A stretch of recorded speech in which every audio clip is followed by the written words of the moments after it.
essa constância, essa homogeneidade do pensamento é quase que inevitável na medida em que a filosofia se transformou numa profissão universitária, que essas pessoas todas pertencem à mesmíssima classe social, frequentam o mesmíssimo meio, leem as mesmíssimas coisas e têm satisfações a prestar, né, aos mesmos superiores e hierárquicos.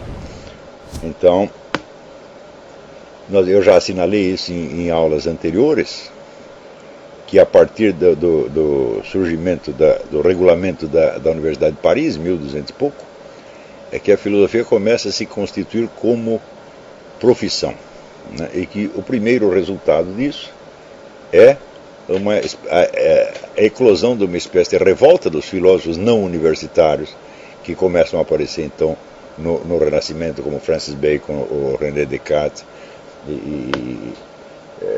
o próprio Leibniz nunca foi professor universitário. Então nós vemos que ao longo do tempo a filosofia às vezes se concentra na instituição universitária, às vezes se dispersa por um meio mais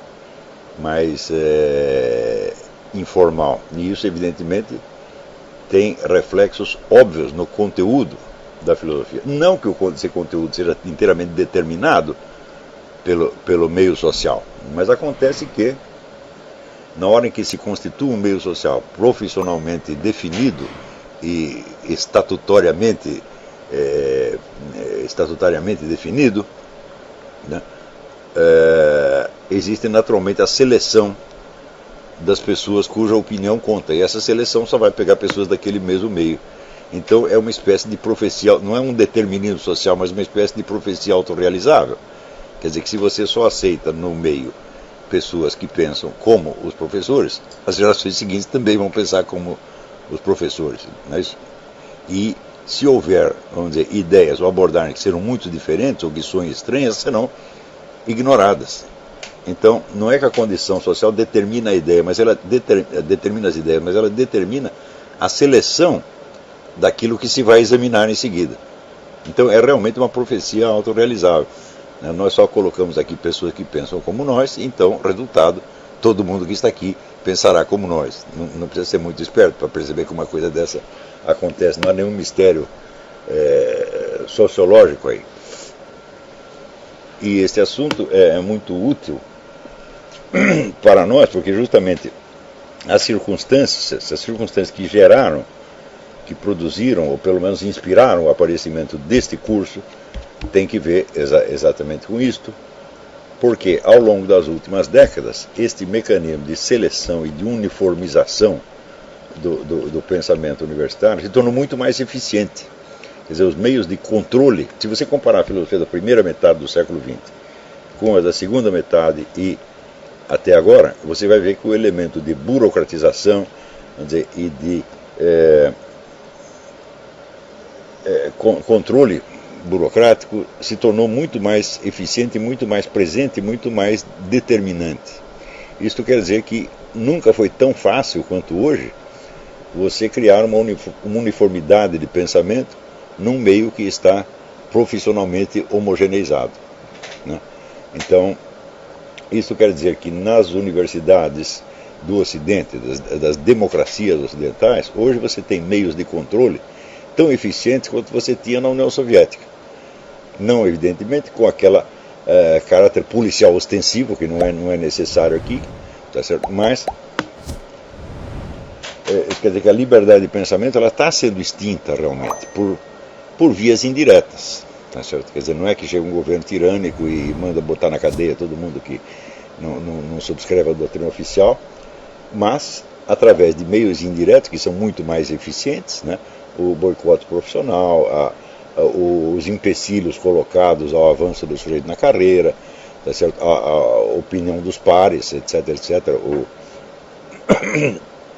Até o mecanismo que seria usualmente de controle de qualidade da ciência, que seria, vamos dizer, a crítica pelos pares, se torna também, dizer, um meio de controle social, e não apenas de controle de qualidade do pensamento. Não é só controle de qualidade, né? É também controle das ideias aceitas e das ideias rejeitadas. Então, aos poucos, foram se acumulando inumeráveis fatores de controle que criam uma uniformidade de pensamento fantástica e que você bem vê nesta pesquisa, né? Então, no meio anglo-saxônico predomina evidentemente a filosofia analítica, e você sabe que os filósofos analíticos serão, em geral, realistas filosóficos, não serão cépticos, tá certo? Nem serão subjetivistas, serão realistas, que em grande parte eles vão acreditar na objetividade de valores estéticos. Em suma, eles seguirão uma filosofia que no começo se chamou justamente neorrealista.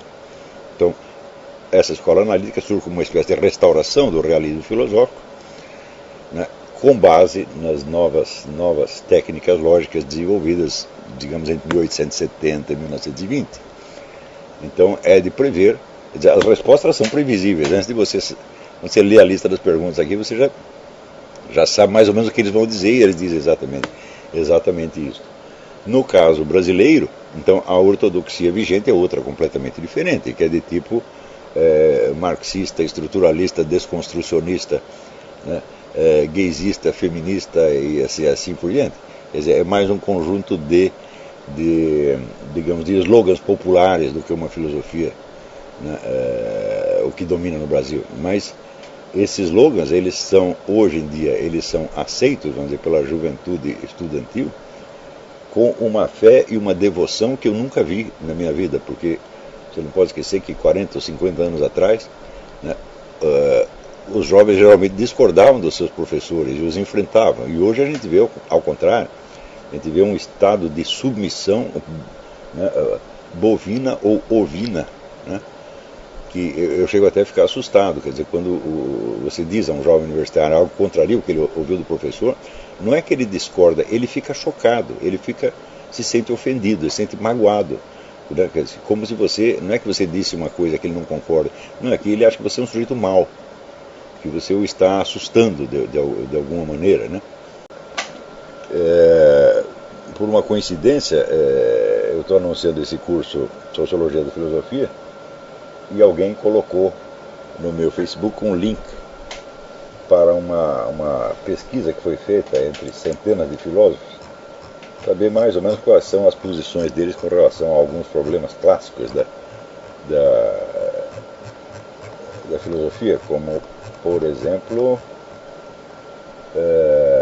existe ou não conhecimento a priori, a questão do realismo e nominalismo, se existe valor estético ou não, e assim por diante, né? E as respostas têm, vamos dizer, uma constância muito notável. Quer dizer, a distinção entre a maioria e a minoria é bastante nítida ali. Em geral, a taxa de assim, 70% diz uma coisa e 20%, 10%, né, responde a outra. De modo que isso caracteriza que há uma espécie de mentalidade comum aos professores de filosofia no mundo anglo-saxônico, porque vocês não pode esquecer que no mundo, tanto na Inglaterra quanto nos Estados Unidos, algum filósofo estrangeiro só entra depois de 50 anos, e depois de ter feito um sucesso enorme, ganhar o prêmio Nobel, ou matar a mãe, alguma coisa assim, chama muita atenção, daí os caras percebem que o neguinho existe. Né, como perceberam assim, a Henri Bergson com um atraso formidável, né, e o Louis Althusser também, quando ele matou a mulher, ficaram sabendo, e daí eles começaram a se interessar. Mas que o sujeito, para chegar o filósofo estrangeiro, para ele ser notado aqui, ele precisa fazer realmente alguma coisa fabulosa, de bom ou de mal. Né? No resto,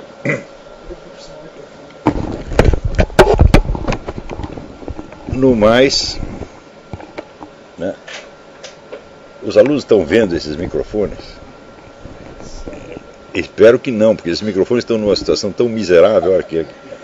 Outro dia o sujeito vendo aqui a tela, viu que os puxadores aqui estão faltando nos arquivos. Isso aí é casa de pobre. Eu digo que ele não viu os nossos microfones.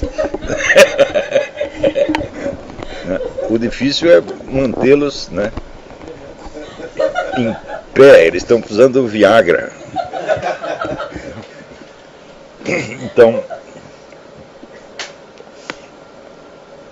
Então você vê, essa uniformidade das respostas vai facilitar muito o meu serviço na sociologia da filosofia, porque é óbvio que essa